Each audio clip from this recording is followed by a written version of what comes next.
कि किसी ने क्या खूब कहा है कि भरोसा रख उस खुदा के इंसाफ पर जो पेड़ पर सोए हुए परिंदों को नीचे गिरने नहीं देता, वो भला अपने बंदों को बेसहारा कैसे छोड़ सकता है। हाय एवरीवन, नमस्कार, आपका स्वागत है मेरे चैनल पर एक बार फिर से म्यूज़िक मस्ती मोटिवेशन। ये कहानी है एक किसान की। एक किसान जो अपनी ज़िंदगी में बड़ा ही दुखी था, बहुत ही निराश था और ख़ासकर भगवान से उसकी एक बहुत बड़ी शिकायत थी। वो कहता था कि भगवान, जब तेरे हाथ में सब कुछ है, जब तू इस प्रकृति की तूने रचना की है, तो जब मेरी फसलों को बारिश की ज़रूरत होती है तब तू यहाँ पर धूप कर देता है, जब मुझे सूखे की ज़रूरत होती है तब तू आंधी चला देता है, जब जिस चीज़ की ज़रूरत होती है तो वो ना करके कुछ और कर देता है। तो समय पर सब चीज़ क्यों नहीं करता। किसान के मन में बहुत दिन से ये बात चल रही थी और वो भगवान से रोज़ ही ये प्रार्थना करता था और कहीं ना कहीं भगवान से उसके गिले शिकवा भी था कि वो हर काम को समय से क्यों नहीं करता था।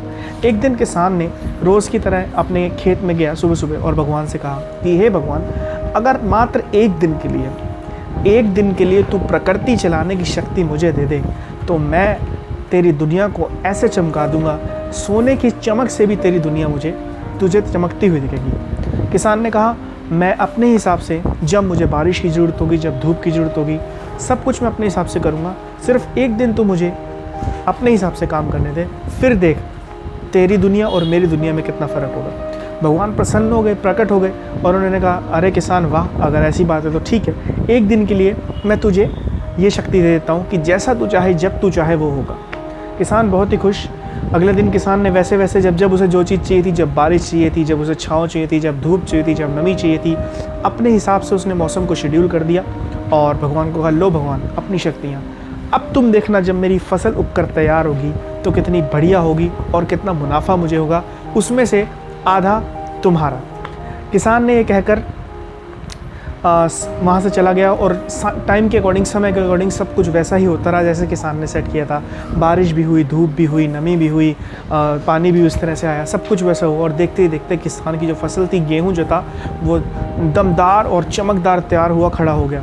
किसान ने कहा, अब इस गेहूँ को तो सबसे पहले मैं आटा निकलवा कर अपने घर में इसकी रोटी बनवाऊँगा। किसान ले गया और गेहूँ को जैसे ही मशीन में डाला उन्होंने पीसने के लिए, तो काफ़ी टाइम तक गेहूँ को पीसते रहे, लेकिन अचंभा ये था कि गेहूँ में से, कनक में से आटा निकला ही नहीं। किसान बड़ा हैरान हो गया। उसने भगवान को कहा, अरे भगवान, मैंने तो समय के साथ साथ पानी, समय के साथ साथ धूप, हर चीज़ जैसे जैसे मेरी फसल को चाहिए थी मैंने तो वैसे की, फिर भी इसमें से आटा क्यों नहीं निकला। भगवान ने कहा, अरे नादान, कोई भी फसल जब तक प्रकृति की चुनौतियों को, प्रकृति की परिस्थितियों को का सामना नहीं करती, तब तक वो उपजाऊ कैसे हो सकती है। मेरी चलाई हुई प्रकृति में जो आंधी, तूफान, बाढ़, इन सब को जब ये फसल तेरी सामना करती थी, तब जाकर उसमें वो हिम्मत आती थी कि वो गेहूं में से आटा को प्रदान कर पाए। जी हाँ दोस्तों, ये कहानी हमारी ज़िंदगी से कहीं ना कहीं बहुत ही जुड़ी हुई है। हम अपनी लाइफ में प्रॉब्लम से इतना घिरे हुए रहते हैं कि हम अपने फेलियर्स का रीज़न अपनी प्रॉब्लम को बताते हैं कि ऐसा क्यों है, वैसा क्यों है, ऐसा नहीं होना चाहिए, वैसा नहीं होना चाहिए। एक बात मैं आपको बता दूं, आप जिस सिचुएशन में हैं वो आपके लिए बेस्ट है, और अगर आप अपने आप को एक बेहतर इंसान देखना चाहते हैं तो आप अपनी परिस्थितियों को दोष देना बंद कर दीजिए। बिकॉज़ आपकी सिचुएशन तब तक चेंज नहीं होंगी जब तक आप चेंज नहीं होंगी।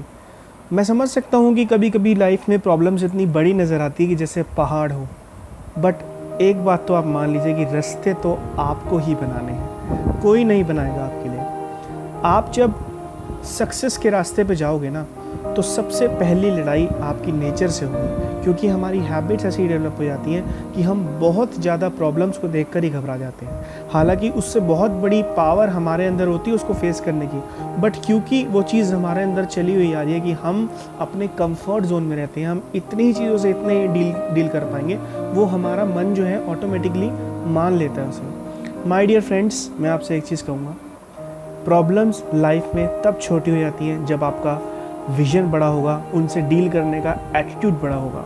आपकी प्रॉब्लम ओरिएंटेड अप्रोच ना होकर सॉल्यूशन ओरिएंटेड अप्रोच होगी तो चीज़ें अपने आप बेटर होगी। मेरी बेस्ट विशेज़ आपके साथ हैं।